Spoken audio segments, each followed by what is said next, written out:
ఆ వైడూర్యంలో కూడా 4 వర్ణాలున్నాయి. బ్రాహ్మణు, వైశ్య, క్షత్రియ, శూద్ర.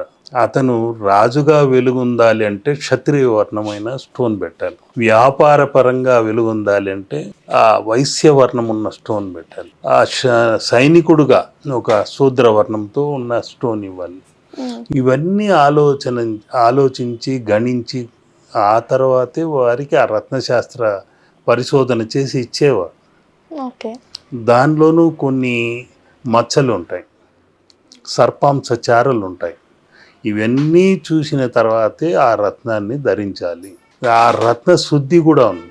ఆ రత్న శుద్ధి చేసి పాలలోనో గోమూత్రంలోనో పసుపు నీటిలోనో ఇలా రకరకాలుగా శుద్ధి కార్యక్రమం అనేది. ఇవన్నీ అయిన తర్వాత ఒక ఉంగరం గానో లేకుంటే మెడలో హారంగానో చేసుకున్నప్పుడు దాన్ని శుద్ధి కార్యక్రమం ఏ విధంగా చేయాలనేది ఉంది. ఇన్ని రకాలు ఉన్నాయి, ఏదో రెడీమేడ్గా దొరికింది కదా అని వేసేసుకొని అది వేసుకున్నప్పటి నుండి ఇలా ఉంది అలా ఉంది అని బాధపడుతూ ఉంటారు. ఆ సమయం హోర కూడా ఉంది.